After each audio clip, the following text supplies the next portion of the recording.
morning, sir. Please.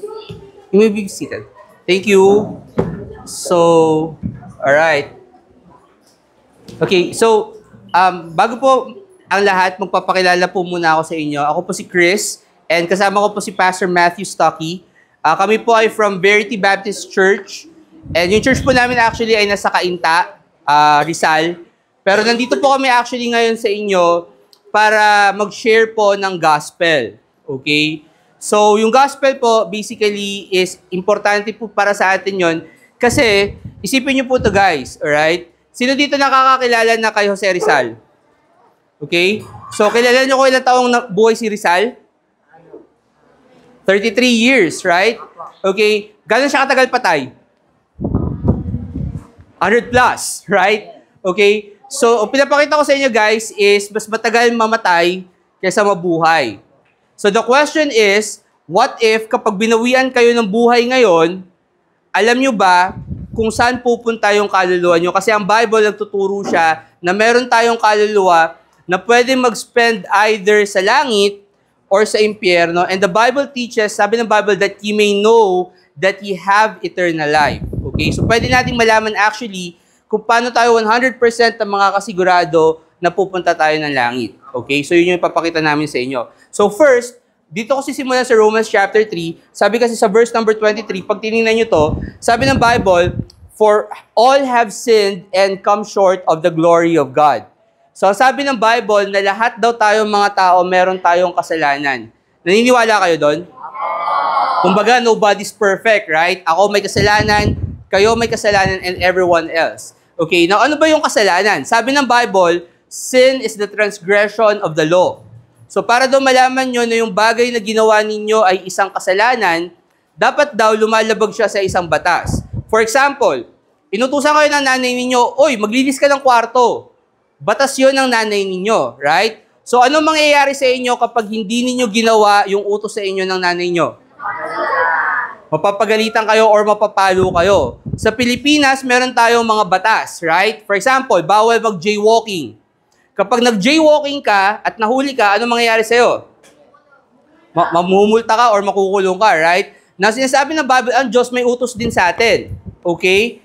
And sabi ng Bible, kapag tayo sumuway sa utos ng Diyos, sabi ng Bible sa Romans 6:23, for the wages of sin is death. So, sabi ng Bible na kapag tayo ay nakagawa ng kasalanan, sabi ng Bible tayo daw ay mamamatay. Okay? Question, sino nakakakita dito ng patay? Oh, marami na, di ba? Kapag ang tao namatay, saan napupunta yung katawan niya? Daming nga. Akala ko nakakita na kayo pa. Di ba kapag ang tao namatay, binuburol, tapos nililibing sa sementeryo? Daw hindi niyo sinasabi na kamatayan ng Bible. Kasi sabi ng Bible sa Hebrews chapter number 9, it is appointed unto men once to die, but after this, the judgment. So, sabi ng Bible na kapag tayo namatay, okay, automatic, it's either hahatulan tayo ng Diyos kung pupunta tayo ng langit or pupunta tayo ng impyerno. The reason why that is important is kasi maraming tao naniniwala sila yung judgment ng Diyos sa end of the world pa. Hindi yon. Kapag namatay ka, yung susunod na malalaman mo, it's either nasa langit ka or nasa impyerno ka. In fact, ang Bible, nagtuturo siya ng ikalawang kamatayan. Sabi ng Bible sa Revelation chapter 20, sabi sa verse number 14, sabi doon, and death and hell were cast into the lake of fire. This is the second death. So sabi ng Bible, merong ikalawang kamatayan, and sabi ng Bible, yun daw yung lake of fire. Lawa ng apoy, or in one word, ang alam natin doon ay impyerno. Okay? So yun daw yung ikalawang kamatayan natin. So yung lawa ng apoy. In fact, nagtuturo ang Bible ng mga tao na pupunta doon. Sino daw yung mga pupunta doon, Sir Chris? Well, sabi ng Bible sa Revelation 21 verse 8, ito yung listahan, sabi ng Bible, but the fearful and unbelieving, and the abominable and murderers, and whoremongers and sorcerers and idolaters, and all liars, shall have their part in the lake which burneth with fire and brimstone, which is the second death. So sabi ng Bible na itong mga tao na nakagawa ng mga kasalanan na ito, sila daw yung pupunta ng impyerno. Siguro naman, wala naman ditong mamamatay tao. Murderer, meron ba? Wala naman. Oh, wala naman siguro mukhang mangkukulam. Sorcerer. Oh, meron daw. Okay. Joke lang. Hindi ako naman, joke lang din yon. Okay, but, okay, sabi ng Bible sa bandang dulo, and all liars. Ano yung liars? Sinungaling. Okay, ako minado ako na kapag sinungaling na ako. Kayo? Now, here's the thing. Sa tingin nyo ba, lahat tayong mga tao at least once in our life nakapagsinungaling na tayo? Right. And sabi ng Bible, all liars, saan pupunta? So kung lahat tayong mga tao pala mamatay ngayon, according to the Bible, saan dapat pupunta yung kaluluwa natin? Gusto nyo ba yon? Ayaw. Sino may gusto? Napaso na ba kayo, guys? Right. Masakit? O imagine niyo yung sarili ninyo nanunukoy sa gitna ng lawa ng apoy. Sobrang sakit nun, di ba? Siyempre, walang taong may gusto nun. In fact, sabi ng Bible, God is not willing that any should perish. So sabi ng Bible na even ng Diyos, ayaw niya na actually tayo mga tao mapunta ng impyerno.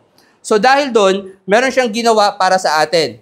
Sabi ng Bible sa Romans chapter 5, sabi sa verse number 8, ganito pinakita ng Diyos yung pagmamahal niya para sa atin.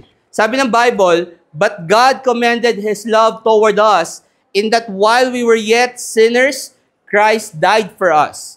So sabi ng Bible na dahil mahal tayo ng Diyos, ang ginawa ng Diyos, ibinigay niya para sa atin si Jesus Christ. Okay? Now, kilala niyo si Jesus Christ? Okay. Si Jesus Christ, ang tinuturo ng Bible is God made flesh. Sabi ng Bible, He was manifested to take away our sins and in Him is no sin. So para maunawaan niyo yung dahilan kung bakit kailangan pumunta dito sa lupa ni Jesus Christ, kasi kung iisipin niyo, for example, ganito, ako, namatay ako at may kasalanan ako. Sabi ng Bible, saan dapat pupunta yung kaluluwa ko? Sa hell. So kunyari, tropa kami ni Kuya. Okay? Now, may question ako sa iyo, Kuya. Kung sakaling tropa tayo, tapos namatay ako at napunta ako ng impyerno, gusto mo ba akong iligtas o hayaan mo na lang ako doon? Hayaan, sir. Hayaan mo na lang ako. Grabe ka naman. Di ba? Siyempre, kung may kaibigan kayo, listen up. So, siyempre, kung may kaibigan kayo, ayaw ninyo siyang mapunta ng impyerno. Tama? Pero here's the thing. Pwede ko bang bayaran yung kasalanan ng kaibigan ko sa impyerno? Pwede ba? Hindi. Hindi. Kasi may kasalanan din ako. So, kung makikita ninyo, ang kailangan natin para maalis tayo sa impyerno at hindi pumunta doon, ay kailangan merong magbabayad ng kasalanan natin. Right? Dapat yung tao walang kasalanan na magbabayad sa kasalanan natin. Ang problema, sabi ng Bible, lahat tayong mga tao merong kasalanan. For all have sinned. So, ano ngayon yung magiging solusyon? Ang solusyon ng Diyos is the fact na isugo niya yung kanyang bugtong na anak na si Jesus Christ, right? Born of the Virgin Mary, wala siyang father side. So, kung hindi nyo to alam, actually yung father side yung nagdadala ng sin nature sa atin. Okay? So, wala siyang father side kasi Diyos yung ama niya, and so therefore wala siyang sinful nature. Nagpakita siya ng mga milagro dito sa lupa para patunayan na siya ay Diyos. Pero kung titingnan nyo yung kanyang kwento, even if na perpekto siya at wala siyang kasalanan, namatay pa rin siya bilang isang makasalanan. Right? Kasi anong nangyari sa kanya? Hinuli siya, binugbog siya, pinasakitan siya, right? Ipinako siya sa krus, right? And then, namatay siya, right? Pero after 3 days and 3 nights, anong nangyari sa kanya? Nabuhay siya magmuli. And alam niyo, sabi ng Bible, sa 1 John chapter 2 verse 2, sabi ng Bible, He is the propitiation for our sins. So ano ibig sabihin ng propitiation? Ang ibig sabihin ng propitiation ay kabayaran. So sinasabi ng Bible na nung si Jesus Christ, namatay siya, nakapako siya sa krus, tapos inilibing siya at nabuhay siyang magbuli, yun daw, sabi ng Bible, He's the propitiation for our sins, and not for ours only, ibig sabihin hindi lang para sa atin, but also for the sins of the whole world. So, ang sinasabi ng Bible, na yung kasalanan mo, kasalanan ko, kasalanan ng lahat ng tao na kilala ninyo, past, present, and future, okay, lahat yon binayaran ni Jesus Christ in one-time event. Nung siya ay namatay, inilibing at nabuhay muli 2,000 plus years ago. Okay? So ngayon, isipin niyo to. Kasi, for example, ikaw, kuya, kapag nakagawa ka ng kasalanan, sabi ng Bible, bayad na ba yun? Hindi pa. Sabi nga, lahat na ng kasalanan eh. Di ba? So yung lahat ng kasalanan natin, kahit makagawa pa kayo ng kasalanan tomorrow, ang tinuturo ng Bible is binayaran na yun ni Jesus Christ. Okay? Ano mang kasalanan yung gawin nyo, ano man yung kasalanan na meron, sabi ng Bible, binayaran na ni Jesus Christ lahat ng kasalanan natin. Okay? Ngayon, ito yung question. Kung lahat ng kasalanan natin bayad na, correct? Sa tingin nyo ba lahat tayo mga tao ngayon automatic na nadediretso ng langit pag namatay tayo? Tama kayo doon. Okay? Kasi sabi ng Bible sa Matthew 7, narrow is the way which leadeth unto life, and few there be that find it. So sabi ng Bible, kukonting tao lang actually ang mapupunta ng langit, pero hindi dahil mahirap mapunta ng langit kundi kasi sabi ng Bible, narrow is the way. Makitid yung daan. Hindi niya sinabing difficult is the way. Ang sinabi niya, narrow is the way, makitid yung daan pagpunta ng langit. Okay? So ngayon, Sir Chris, bakit ganun? Binayaran na ni Jesus Christ yung kasalanan nating lahat, so lahat yung bayad na, pero hindi pa pala tayo lahat pupunta ng langit. So ano pa yung kailangan nating gawin? Well, actually, kung titingnan niyo yung verse na pinakita ko sa inyo kanina, sabi ng Bible sa Romans chapter 6, sabi sa verse 23, sabi doon, for the wages of sin is death, but the gift of God is eternal life through Jesus Christ our Lord. So sabi ng Bible, ang kabayaran ng kasalanan natin ay kamatayan, pero meron daw regalo ang Diyos sa atin. O, January pa lang, kakatapos pa lang ng Pasko, di ba? Sino dito nakatanggap ng regalo? Alright. Binayaran nyo ba yon? Hindi, di ba? Kasi ang regalo, libre. Right? So, for example, kuya, sinabi ko sa'yo, kuya, may regalo ako sa'yo, Bible. Bigay ko sa'yo, pahingin 10 piso. Regalo ba yon? Hindi, di ba? Kasi may bayad. Right? Now, here's the thing. Kapag binigay ko yung Bible kay kuya, sino na may-ari? Siya na. Pwede ko pa kayang bawiin yon? Hindi na. Kasi pag binawi ko sa kanya, anong tawag niyo sa akin? Scammer. Di ba? Magnanakaw. Right? Kasi siya na yung may-ari, tapos kinuha ko pa.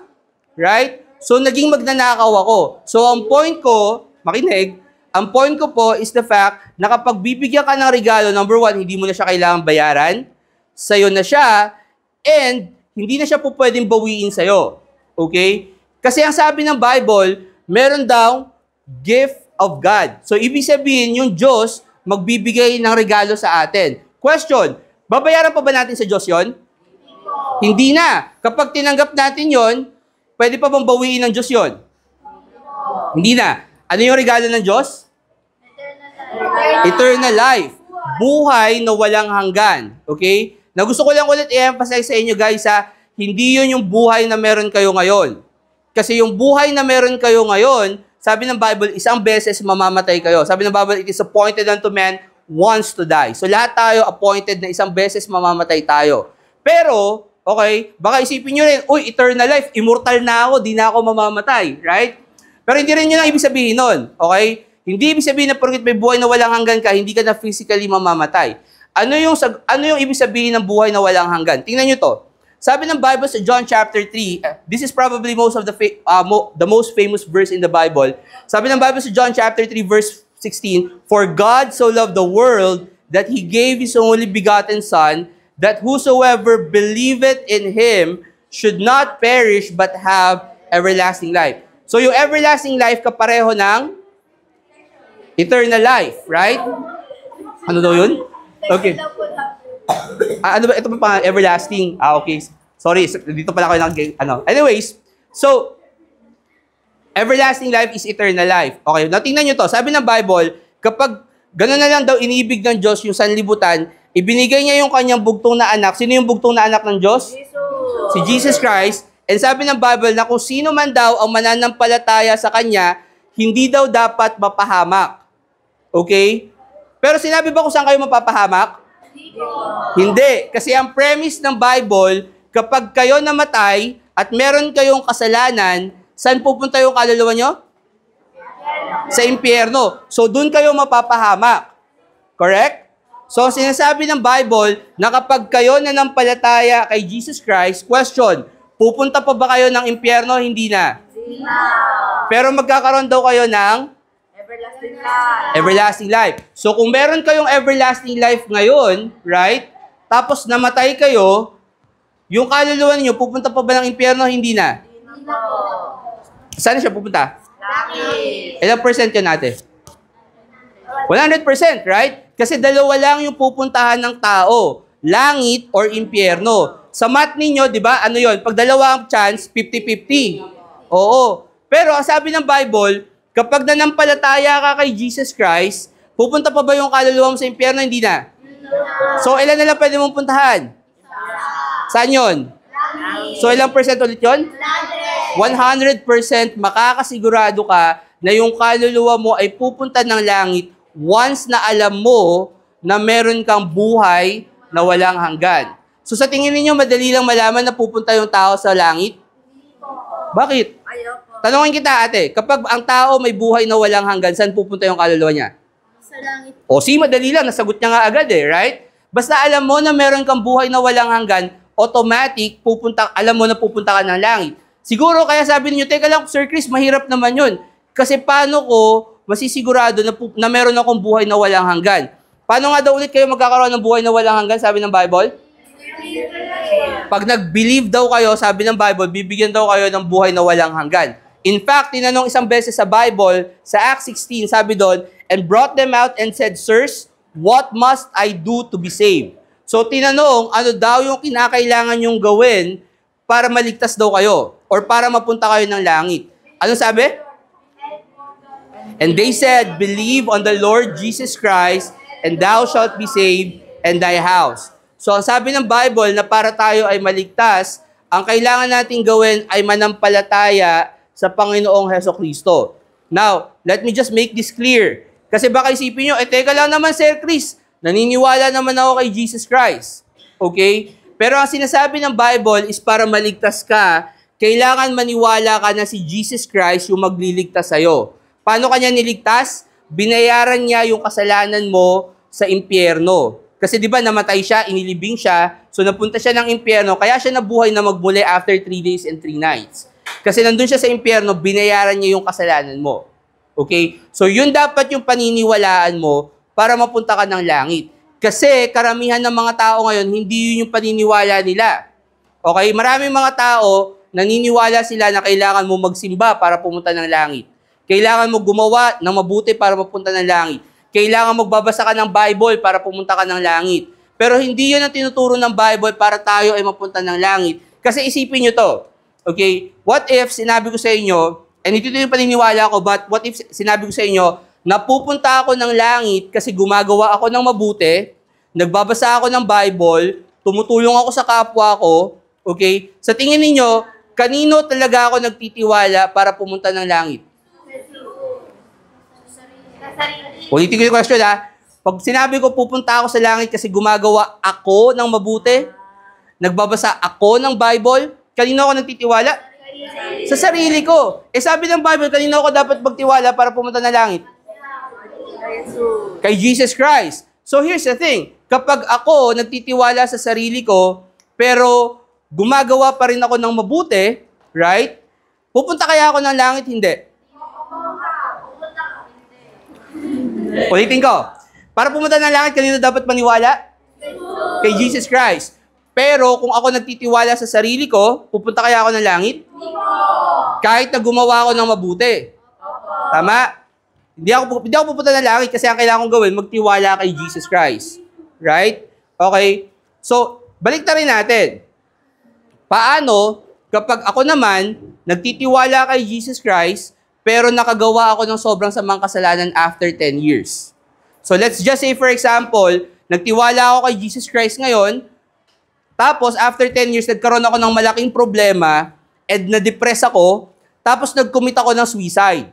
O guys, sabihin ko lang masama mag-suicide. Huwag kayo magpapakamatay, huwag nyo gagawin yon, okay?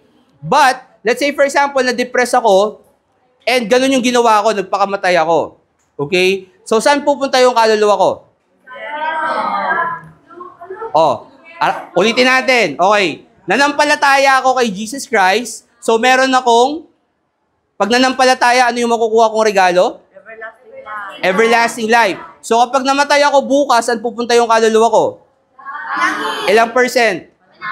100% pupunta ako sa langit kasi meron akong buhay na walang hanggan. Ang problema, hindi ako namatay bukas. Namatay ako 10 years from now, and namatay ako dahil nagpakamatay ako. Okay? Question, mawawala ba yung buhay na walang hanggan? Hindi na nawawala ba yung buhay na walang hanggan? Babawiin pa ba sa inyo ng Diyos yon? Hindi na siya babawiin sa inyo ng Diyos. So kung meron kang buhay na walang hanggan and nag-commit ka ng suicide, saan pupunta yung kaluluwa mo? Kahit na nag-commit ka ng suicide. Right? Pero hindi ko sinasabing gawin nyo yun. Baka mo sabihin nyo, uy, pwede na pala akong gawin yun.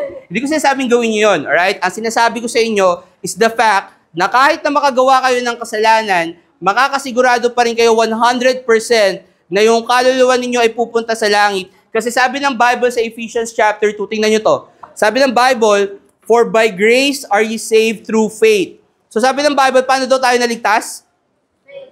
Faith, pananampalataya. Pero pansinin nyo to, sabi ng Bible, and that not of yourselves. So sabi ng Bible, hindi siya sa pamamagitan ng sarili natin. So anumang bagay na ginawa mo sa sarili mo, mabuti man siya or masama, wala siyang bahagi sa kaligtasan mo, hindi siya pagbabasihan ng Diyos sa kaligtasan mo, because of the fact na sabi ng Bible, ang kaligtasan natin nakabase lang sa pananampalataya. So dapat manampalataya ka kay Jesus Christ. Kung hindi ka mananampalataya, pupunta ka ng impyerno. Pero pag nanampalataya ka kay Jesus Christ, sabi ng Bible, pupunta ka ng langit. Okay, pero pansin nyo, sabi ng Bible, it's the gift of God, not of works. So, hindi mo kailangan gumawa ng mabuti or anything para pumunta ng langit. Ang kailangan mo lang gawin ay manampalataya kay Jesus Christ. Pero let me just make this clear, okay? Kasi baka nga sabihin niyo, oy, pwede na pala akong pumatay ng tao. Masama po pumatay ng tao. Pero sinasabi ng Bible, for example, in John 1:12, sabi po dun, but as many as receive Him, to them gave He power to become the sons of God, even to them that believe on His name. So, sabi ng Bible, kapag kayo nanampalataya sa Panginoong Hesukristo, sabi ng Bible, ituturing daw kayo ng Diyos na anak. Okay? Sino dito may magulang? Siyempre. Okay? Di ba parents kayo? Isipin niyo parents ninyo. Pag nakagawa kayo ng masama sa parents ninyo, anong ginagawa sa inyo ng parents nyo? Pinaparusahan kayo, pinapagalitan kayo.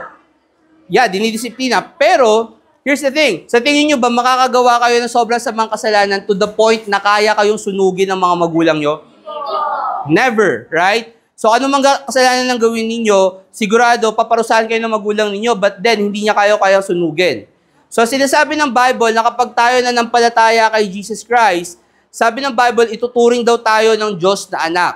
So ibig sabihin, kung anak na tayo ng Diyos, ano natin yung Diyos? Magulang. Ama or magulang. So isipin niyo yun, kung magulang na natin ng Diyos, kapag gumagawa tayo ng masama at hindi tayo sumusunod sa Kanya, sasabihin niya kayang, uy, very good. Ganun ba ang magiging reaction ng Diyos? Anong magiging reaction ng Diyos? Magagalit siya at paparusahan niya tayo. Sabi ng Bible, whom the Lord loveth, He chasteneth and scourgeth every son whom He receiveth. So kapag tinanggap ka na anak ng Diyos, sabi ng Bible at hindi ka sumunod, then basically meron kang kastigo or meron kang palo dito sa Diyos, sa lupa.